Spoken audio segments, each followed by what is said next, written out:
The Battlefront Network, giving you your daily dose of Battlefront content. Hello, ladies and gentlemen. Carbon and Nolan here for the Battlefront Network. That's my name. Hi. Yes, that is Nolan's name. It is Carbon and Nolan, and we are coming at you today with a new series called... What's it called, Nolan? Well, I believe it's called Wishlist Wednesdays. Yes, in this series we take 3 things people want to see in Star Wars Battlefront, and we talk about how those would feature in the game. Now, everyone, since this is the very first episode of the series, we had to come up with the ideas ourselves. However, starting next week, you guys have the ability to run the show. Yeah, that's right, guys. All you have to do is post your suggestions in the comments below, and they may be featured in future episodes of... Wishlist Wednesdays! So, before we get into this episode, we are going to run over the topics that we came up with for this week's episode. Don't forget, if you guys want your topics to feature in next week's episode, just post your really wacky suggestions in the comments below. It can be anything you want to see in Star Wars Battlefront, as long as it's not space battles. I want to be able to ride a Tusken Raider. Okay, Nolan's sick fantasies out of the way. What are our 3 topics for this week, Not in Nolan? that way. Well, alright, yeah. So our 3 topics this week are amphibious combat, meaning that there are 2 infantry forces fighting each other underwater. Space combat, meaning not as in space battles, spaceships combat, but 2 infantry forces fighting in space, whether that be on the surface of an asteroid or a moon or something of that nature, or just floating around in space fighting, which probably isn't very likely. And collector's editions. Okay, so let's kick off with the first topic, which is underwater amphibious combat.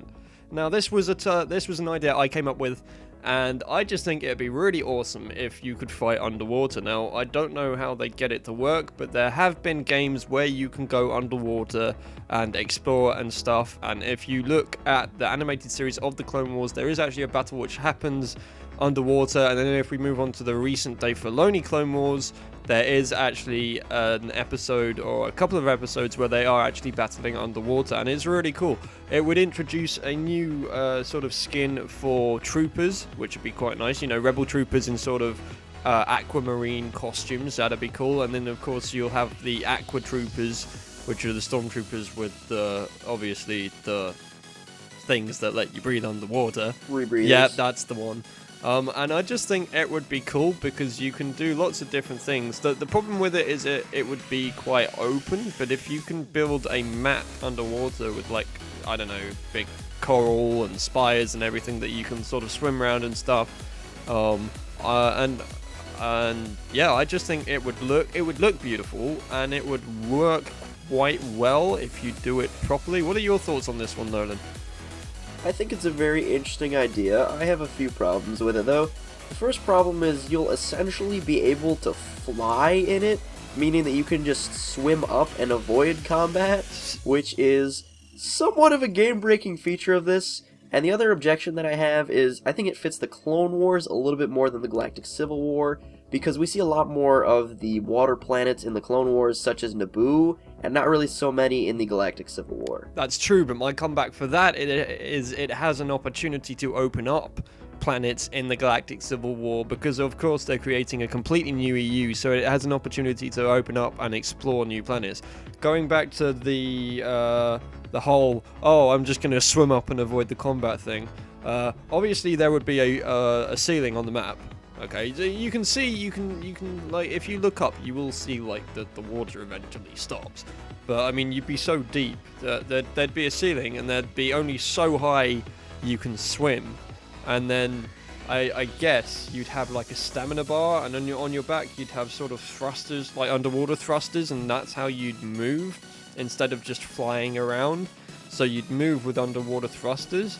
I don't know how it would actually play out properly. I think it's quite you'd have to build a completely different engine, because I don't think that would actually run in the Frostbite 3 engine. But it'd just be a nice addition to see. It'd be cool. It'd be different. It'd be something we haven't seen in Battlefront before. So I think that'd be interesting. But again, I agree with you. It probably would have many flaws and wouldn't work. So what, on the Force scale, on the scale of the Force, what are you going to give this idea, Nolan? one last thing. I think we may be able to swim in the Battlefront game, but I don't think there's going to be underwater combat. Yeah, I'm skeptical about being able to swim in Battlefront. I don't know. I mean, you were able to actually walk in the water because there was shallow water in Battlefront 1 and 2, but I don't think you'll be able to swim. You can swim in Battlefield. No, that's true. Well, maybe, but it's an interesting thought. But okay, if you were gonna give this topic a rating on the Force scale, what would you give it? Well, on the Force scale, I would probably give it a... No mystical energy field controls my destiny. Meaning that you get a 1. Well, because it's my topic and I favour it slightly, I'm gonna give it a... The Force can have a strong influence on the weak-minded. Which is a 2 out of 5. I think this could possibly happen very, very, very far down the line, but, it probably won't. So, yeah, I guess that's amphibious underwater combat. Let's move on to your topic of space infantry combat. So, tell us a bit about that, Nolan. Tell us a bit about that idea. Space infantry combat, it's a great idea. It completely replaces space battles. Everyone wants to complain about there being no space battles in the game. Well, Star Wars. I am gonna stop you there. Before we move on, please do not get into a rant, because I know I will not get into a rant. know you will anyway. Go on. That's just how it starts. It's not going to be a rant. So people want to complain that there's no space battles, claiming that it's Star Wars, how can you not have anything that happens in space? Space infantry combat kind of addresses that well, in my opinion. So, what is space infantry combat? So if you've ever played Battlefront 2, obviously you remember the map Polis Massa, which is a medical station that is located on an asteroid. Now, the unique thing about Polis Massa that's not common to any other map in Star Wars, I don't think, or at least in the Star Wars Battlefront series, is that you can actually go outside onto the surface of the asteroid and there is no oxygen. You will slowly die as you're on the surface of the asteroid.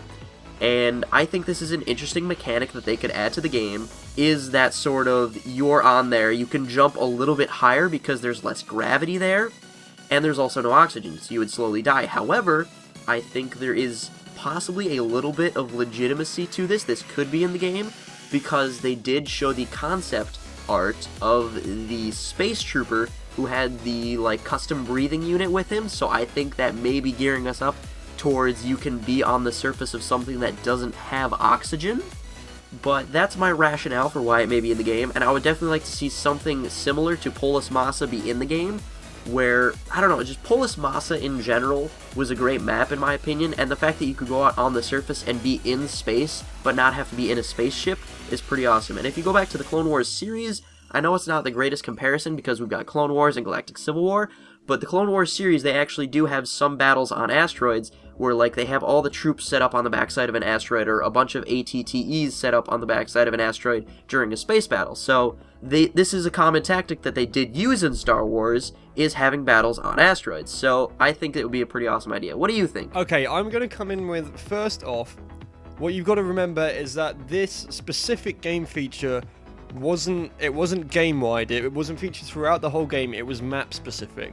So, if anything, the problem with this is that it's too limiting map-wise, because there's only so much you can do before asteroids get samey, and it's just like, it just feels like I'm playing on the same map.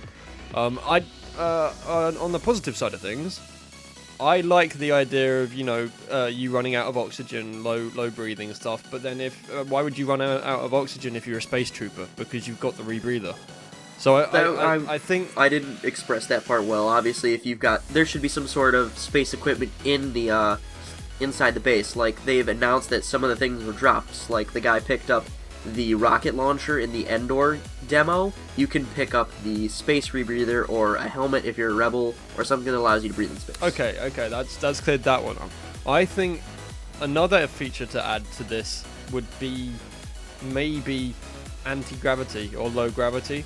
you know, because like you wouldn't just jump around regularly on an asteroid. I mean, unless you're wearing grav boots, but maybe if you don't pick up those grav boots, you're gonna have a hard time walking and stuff. And that, for me, is probably game breaking. It would probably break the game if movement was suddenly different for just this one particular map, because you know you're playing Star Wars Battlefront and all the maps are the same, the movement's the same, the gravity's the same, everything feels the same, and then suddenly they throw you onto an asteroid, which comes out of nowhere, because I don't remember there being any major asteroids in the original trilogy apart from the asteroid field that Han Solo goes into. Polis Massa. In the original trilogy. Polis Massa was in the prequel trilogy. And I don't know, it's an interesting idea, it's an interesting concept. I would like to see it in the game, but probably not in this Battlefront. And the reason I'm going to say that is because when you were mentioning examples of it, you were always referring back to the Clone Wars, and I believe this Battlefront is going to be solely galactic civil war, and that's why I can't see it working. And I doubt we will see any space battles on asteroids in The Force Awakens, so I don't think there's any opening for it to be included that way. So that's my 2 cents on this topic, really. I think that's how I feel about it. One last throw in? Yep, go on. One last throw in that it didn't have to be just a space battle on the asteroid.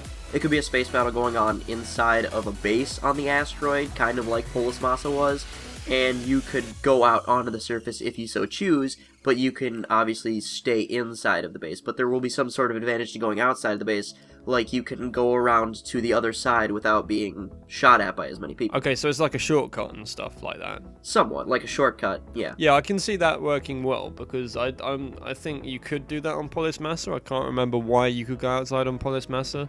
Maybe it was just for the fun factor, but I don't think there was actually... I think it was just put in there for the hell of it. I don't think it actually let you get around to the other side of the base or anything.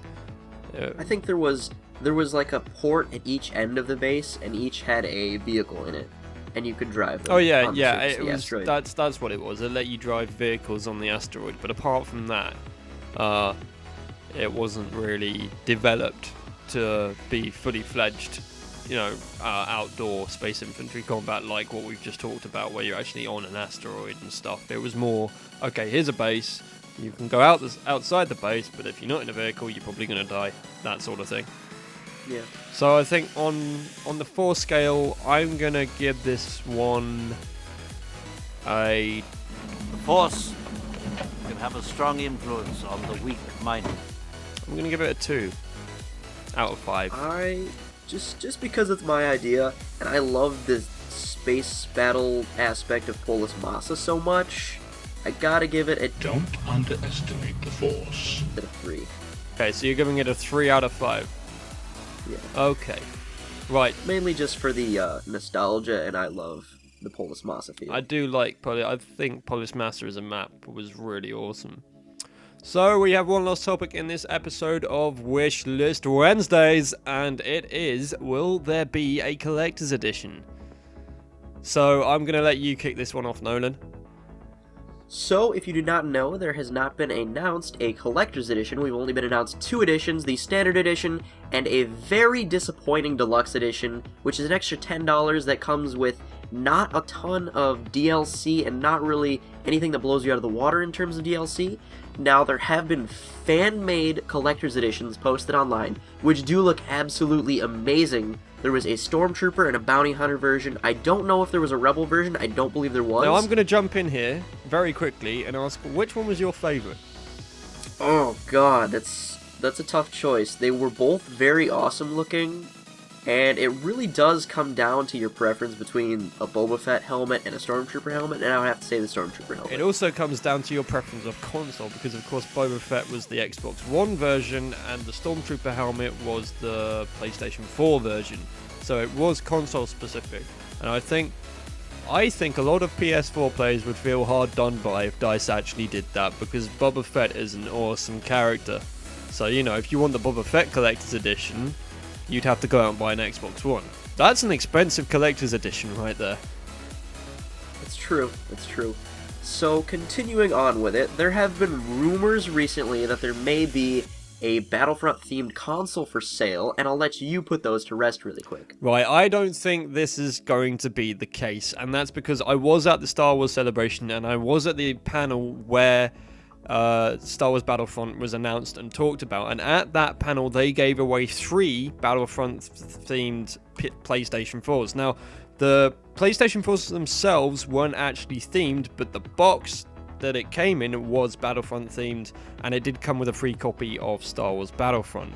However, I don't think they would suddenly make Battlefront themed PS4s, because the competition winners would feel like, okay, why the hell have I got this box when I could have a Battlefront themed PlayStation 4? So I think because they've already had a competition and they gave away 3 at the panel and 2 on Twitter, I honestly don't think there will be a Battlefront themed PS4. On the topic of a collector's edition though, I think we may see one.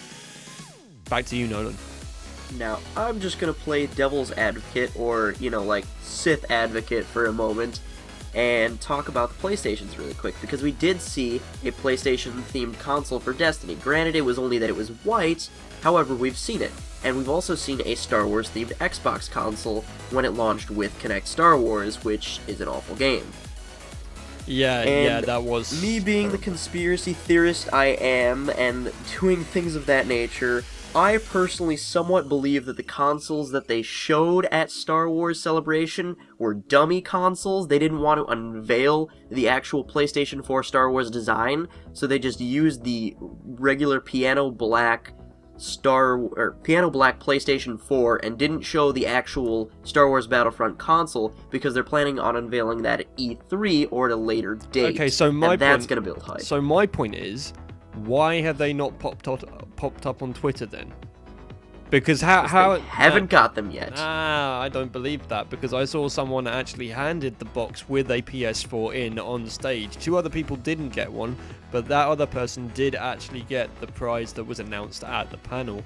So did you see him leave the panel with the console in his hands? I saw him leave the stage with the panel in his with the panel in his hands, the prize in his hands, and he went back to sit down in his seat with the PS4. So, and I think they pulled him aside afterwards. They took the PS4, they made him sign an NDA, and they said, "We will ship you your console once it's announced." You know, that does sound like something EA would do, but I don't think they did that. I think the prize solely was the customized box.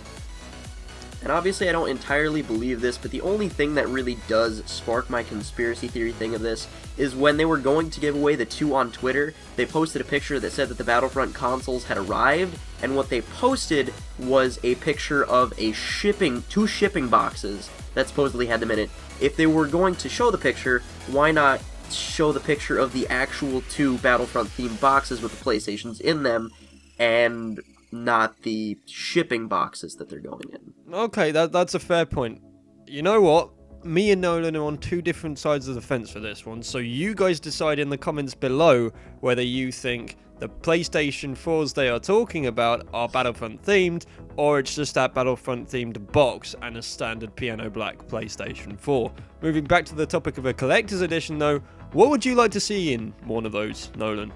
Honestly. Well, obviously with the timing, I would love to see that if you do purchase Star Wars Battlefront, you get, for at least like some fee of upgrading to a collector's edition, you get a special edition art book. That would be awesome to see. And maybe in the art book are some of the pictures that they took at Skywalker Ranch of all the props and things like that.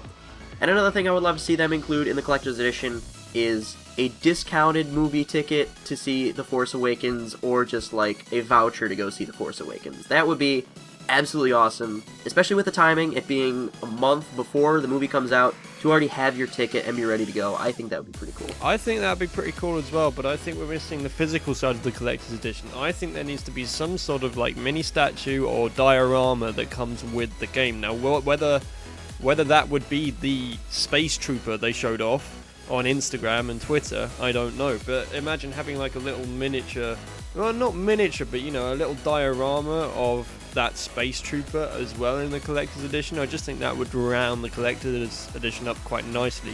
But if you wanted to see a diorama of something, what would it be? If I wanted to see a diorama of something, what would it be?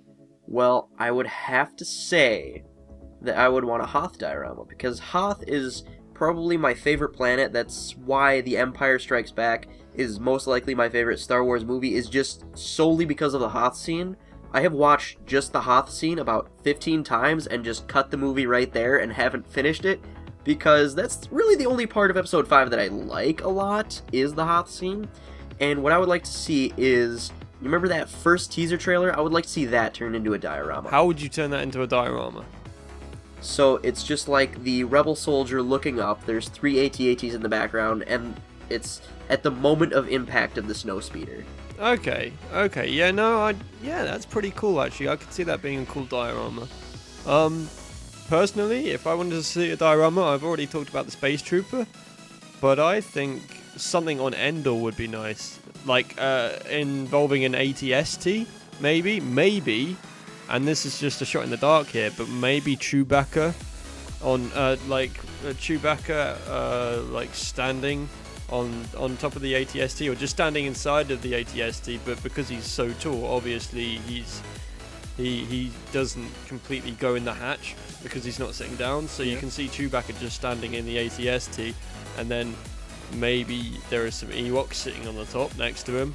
I think that'd be pretty cool. And then maybe you could have some Imperial troopers running away, or some Stormtroopers running away on the diorama as well. I think that'd be pretty cool. Or maybe the Ewoks are sitting on the top. Chewie's where Chewie is, and the AT-ST is just pointed at the bunker.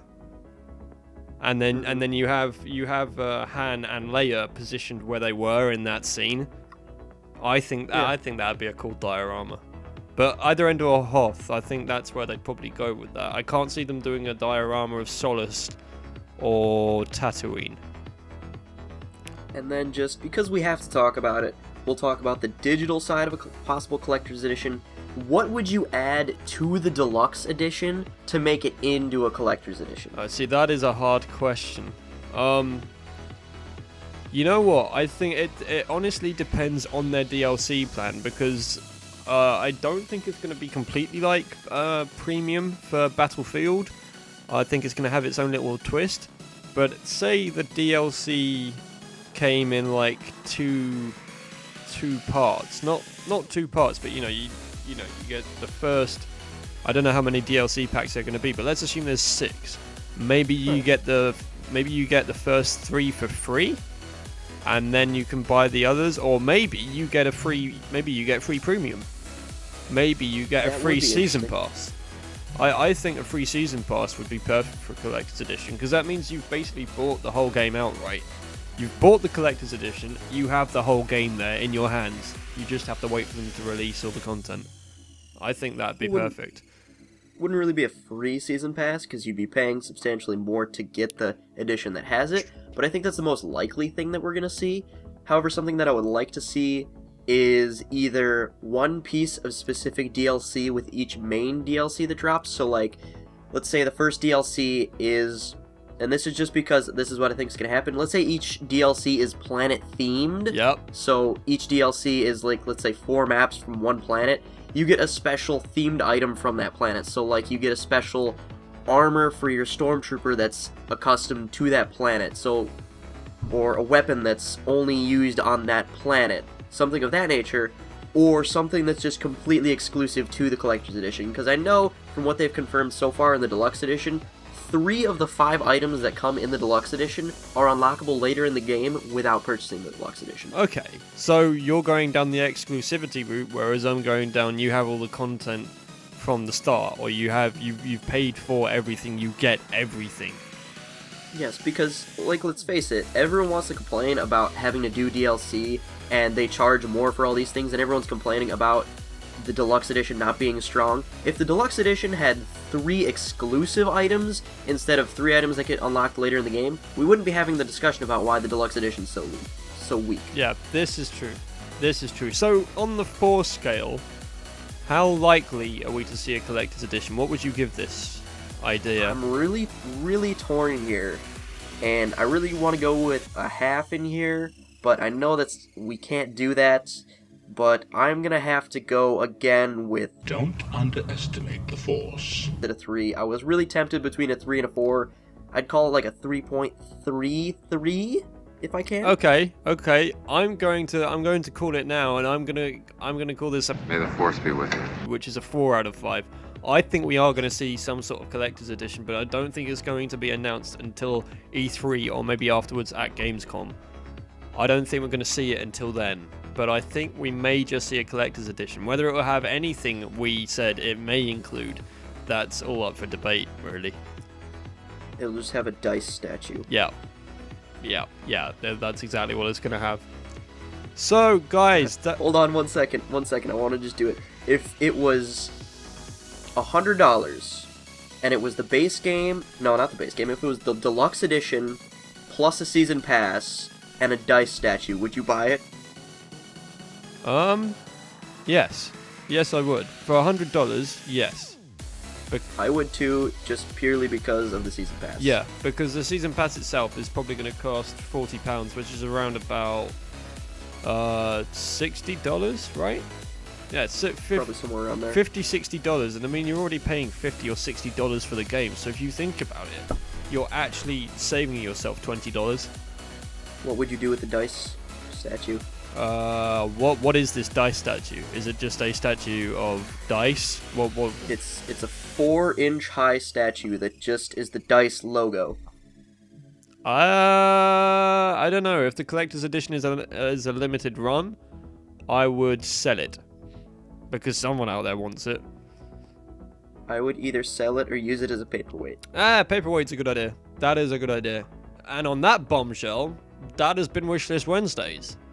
So yes, it has. So if you guys want to get involved with Wishlist Wednesdays, because this series here is about the community. We want you guys to get involved. So every week we want topics from you guys that we can talk about and that we can discuss. There will be guests on the show, there will be guest presenters, there will be other hosts from the Battlefront Network on the show, but it's primarily me and Nolan because we are very opinionated people. And each week I will pick an idea, Johnny will pick an idea, and if we have a guest, they will pick an idea from your comments down below. Exactly. So get your brains into gear and think Battlefront and start posting your comments start posting your ideas in the comments below, and maybe they will appear in next week's episode of Wishlist Wednesdays. Awkward silence.